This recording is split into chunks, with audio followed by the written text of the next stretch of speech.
வணக்கங்கள். இந்த மாதம் உங்கள் ராசியில் கிரக நிலைகள் எப்படி இருக்கின்றன? அவை உங்கள் வாழ்வில் என்ன மாதிரியான மாற்றங்களை ஏற்படுத்தும்? எவை உங்களுக்கு சாதகமாக அமையும்? எவற்றையெல்லாம் கவனமாக இருக்க வேண்டும்? பாதகமான பலன்களிலிருந்து தப்பிக்க என்ன செய்ய வேண்டும்? சிறப்பான முன்னேற்றங்களை பெற என்ன வழிபாடு செய்ய வேண்டும் என்பதையெல்லாம் விரிவாக பார்க்க போகிறோம். மேசராசி அன்பர்களுக்கான இந்த பதிவு நிச்சயம் உங்களுக்கு பயனுள்ளதாக இருக்கும். எனவே வீடியோவை முழுவதும் பாருங்கள். நீங்கள் முதன்முறையாக எங்கள் சேனலுக்கு வந்திருந்தால் மறக்காம சப்ஸ்கிரைப் செய்து கொள்ளுங்கள். மேசராசி செவ்வாய் பகவானை அதிபதியாக கொண்டது. இந்த ராசியில் அஸ்வினி, பரணி, கார்த்திகை, 1ஆம் பாதம் ஆகிய 3 நட்சத்திரங்கள் அடங்கியுள்ளன. பொதுவாகவே மேசராசிக்காரர்கள் என்றால் நாம் பிறந்தால் மேசராசியில் தான் பிறக்க வேண்டும் என்று மற்றவர்கள் ஆசைப்படும் அளவுக்கு பல சிறப்பான குணநலன்களை கொண்டிருப்பீர்கள். ஒருவரின் ஜாதக கட்டம் என்பது பிறந்த தேதி நேரத்தை கொண்டு கணிக்கப்படுகிறது. அதன் அடிப்படையில் ஒவ்வொரு மாதமும் ஒவ்வொரு நாளும் நிகழும் கிரக பயிற்சிகளின் நம் வாழ்வில் தாக்கத்தை ஏற்படுத்துகின்றன. சில சமயங்களில் நல்ல விஷயங்கள் தடைப்படும் போது மனம் வருந்துவோம். அதே போல எந்த முயற்சியும் எடுக்காமல் திடீரென்று நல்ல விஷயங்கள் நடக்கும்போது ஆச்சரியப்படுவோம். இவை அனைத்து கிரக நிலைகளின் மாற்றங்களால் தானாகவே நிகழும். நல்ல விஷயங்கள் தானாகவே நடக்கும்போது மகிழ்ச்சி பல மடங்கு பெருகுங்க. பாதகமான சூழலை முன்கூட்டியே தெரிந்து கொண்டு அதிலிருந்து விடுபட எச்சரிக்கையாக செயல்பட இந்த விரிவான பதிவு உங்களுக்கு உதவும். 12 ராசிகளும் நீர், நெருப்பு, நிலம், காற்று, ஆகாயம் என பஞ்சபூதங்களில் ஏதாவது ஒரு குணாதிசயத்தை கொண்டிருக்கும். மேசம், சிம்மம், தனுசு ஆகிய ராசிக்காரர்கள் நெருப்பின் குணத்தை கொண்டவர்கள் ஆவார்கள். இதனால் சிம்மம், தனுசு ராசி அன்பர்களுடன் மேசராசிக்காரர்களுக்கும் எளிதில் நட்பு உண்டாகும். ராசி அதிபதிகள் வேறுபட்டாலும் பஞ்சபூத தத்துவத்தின்படி இந்த 3 ராசிகளும் நெருப்பின் குணம் கொண்டவையாக பார்க்கப்படுகின்றன. மேசராசிக்காரர்கள் எப்போதுமே அன்பு, பண்பு, பாசம் இவற்றிற்கு கட்டுப்பட்டு போகக்கூடியவர்கள் ஆவார்கள். வீணாக கட்டளையிடுவதோ இல்லை மிரட்டி வேலை வாங்குவதோ மேசராசி அன்பர்களிடம் ஈடுபடாதுங்க. அன்புக்கு மட்டுமே அடிபணிவார்கள். அது மட்டும் இல்லாமல் மனம் சரி என்று தோன்றும் விஷயங்களை மட்டுமே செய்வார்கள். ஒரு குழுவில் தலைமையாக செயல்பட்டால் அக்குழுவை சிறப்பாக வழிநடத்தும் திறன் கொண்டவர்களாக இருப்பார்கள். மேசராசிக்காரர்களுடன் நட்பு கொண்டவர்கள் பல புதிய அனுபவங்களையும் கற்றுக்கொள்ளலாம். இவர்கள் ஆற்றல் நிறைந்தவர்களாகவும் இருப்பார்கள். அது மட்டும் இல்லாமல் இவர்களிடம் சோம்பேறித்தனம் என்பது இவர்களிடம் இருக்கவே இருக்காது. எப்போதுமே சுறுசுறுப்பாக ஏதாவது வேலை செய்து கொண்டேதாங்க இருப்பாங்க. மேலும் எல்லோருக்கும் உதவக்கூடிய மனப்பான்மை கொண்டவர்கள் என்பதால் உங்களை சுற்றி இருப்பவர்களுக்கும் நீங்கள் மிகவும் பிடித்தமானவர்களாக இருப்பீங்க. வாழ்ந்தால் இவர்களைப் போலதான் வாழ வேண்டும் என்ற எண்ணம் உங்களை பார்த்தால் தாங்க வரும்.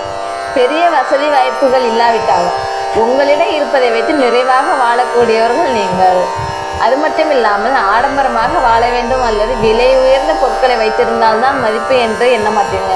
நம்மிடம் என்ன இருக்கிறதோ அதுதான் நம்முடையது என்று நினைப்பீர்கள். பிறர் பொருளுக்கு ஆசைப்படவும் மாட்டீர்கள். சாதாரண விஷயத்தை கூட வேடிக்கையாக மாற்றி நகைச்சுவை தன்மையை வெளிக்காட்டக்கூடியவர்கள் நீங்க. உங்களை சுற்றி இருப்பவர்களின் கவலையை மறந்து அவர்களை மகிழ்ச்சியாக பார்த்து கொள்வீங்க. அது மட்டும் இல்லாமல் செவ்வாய் பகவான் போரின் கடவுள் என்பதால் மேசராசியின் அதிபதியான செவ்வாய் பகவானால் ஆளப்படும் நீங்கள் மிகவும் தைரியசாலியாக இருப்பீங்க. இந்த தைரியம் மற்ற ராசிக்காரர்களை விட உங்களுக்கு ரொம்பவே அதிகமாகவே இருக்கும்.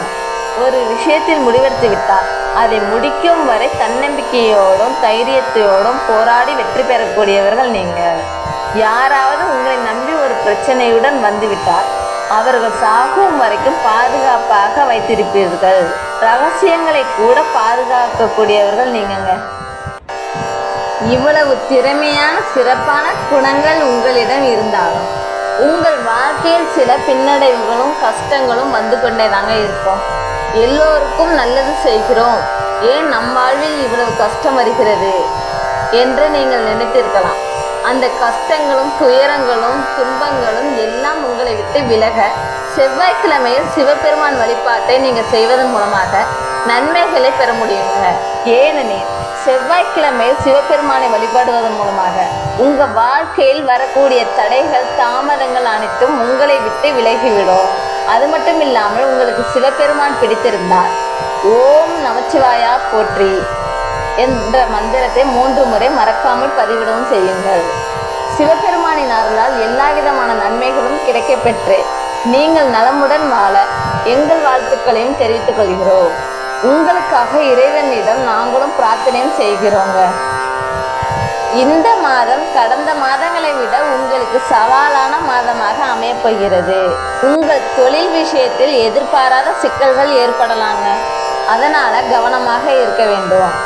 உங்கள் தனிப்பட்ட வாழ்க்கையிலும் நீங்கள் சற்று கவனமாக இருக்க வேண்டுங்க.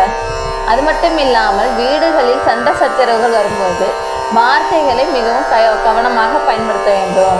பெரிய பிரச்சனைகள் வருவதில்லை என்றாலும் சின்ன சின்ன சண்டைகள் கூட மன வருத்தத்தை ஏற்படுத்துங்க.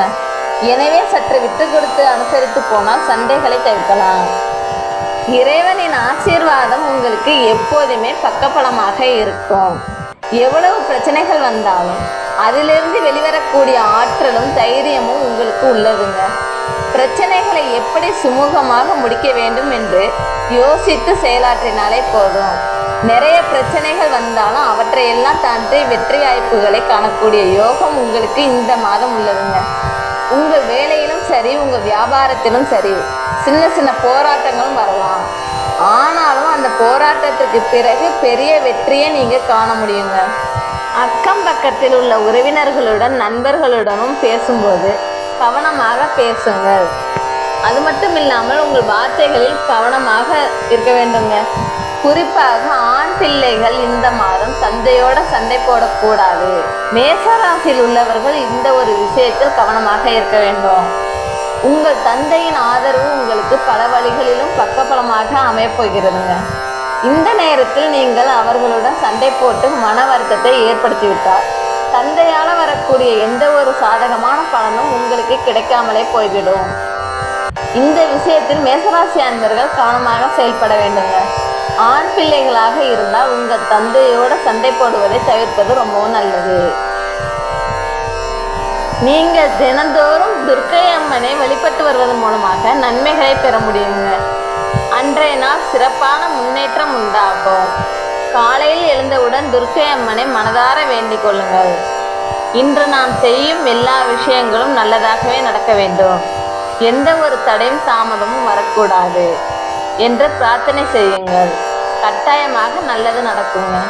அதே போல செவ்வாய்க்கிழமையில் பெருமான் வழிபாடுமே இந்த மேசராசி அன்பர்களுக்கு எல்லாவித நன்மைகளையும் கொடுக்கக்கூடிய வழிபாடாக அமைந்திருக்கிறதுங்க.